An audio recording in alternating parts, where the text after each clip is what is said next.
Iga Swiatek's coach outlines new strategy ahead of next season. The sun has set on Iga Swiatek's 2025 season, but she's already eager to get back on her feet.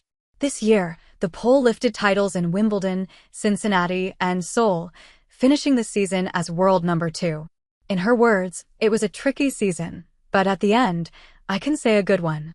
Now, the question for fans is simple: what's next for her in 2026? Wim Fissette has the answer. The coach, who joined her team in October 2024 and guided her to her first major title at SW19, spoke in an interview with journalist Dominik Sankuski about their plans. He shared the roadmap for the 24-year-old star. The priorities are not changing, he said. Iga wants to be the best in the world, and that is our team goal as well. We want to win a Grand Slam or play more Grand Slams. We want to win 1,000 events. We want to be as close to number 1 as possible. But we also know what we need to do. This year didn't begin the way Swiatek hoped. She went on a winless streak after her 2024 French Open triumph.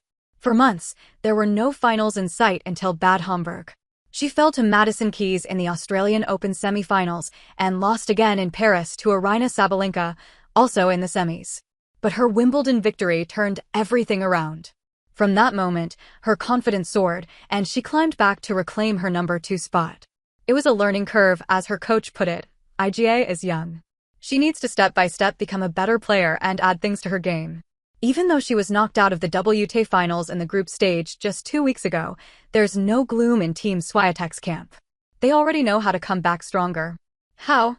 He added, by trying to balance the schedule a little bit better, trying to get a few more training weeks. We have a longer preseason than last year, which is good. And we're looking forward. I learned also a lot as a coach this year about Iga, and I think we have a strong base to start the next season. Right now, Swiatek and her team are enjoying their off-season, recharging and refocusing for what's to come. She'll kick off the 2026 season with the United Cup instead of a tour tournament. But rest assured, Wim Fissette answers that as well. Why isn't Iga Swiatek sitting out the United Cup? Speaking to Sport.pl, Wim Fissette was asked if skipping the national team event to focus on individual tournaments was ever on the table. He was clear, not really. He added, the United Cup 2025 was my first tournament with Iga.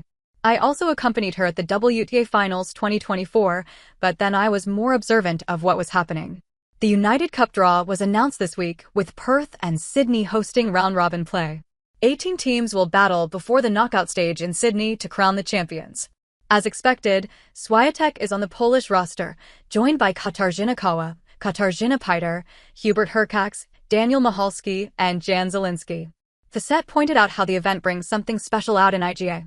During the national team games in Australia, I saw the joy on her face every day when she played for her country and was able to be part of the team. Throughout the year, the tennis player plays individual tournaments only for themselves. This is a completely different type of energy. Though big names like her rival Aryna Sabalenka won't be there, Iga's coach says the United Cup is crucial for her build-up to the Australian Open. We treat the United Cup as a kind of variety, because the rest of the year will be similar. It's a great way to start the season, and Iga really likes this tournament. She will play at least a few matches again. There was no reason to change it, and that is why we agreed together to join the United Cup again. Not to mention, Iga Swiatek has never missed the United Cup since it began. Her Australian Open prep looked different before. In 2022, she reached the Adelaide semi-finals, and in 2021, she played the WTA 500 in Melbourne before the Slam.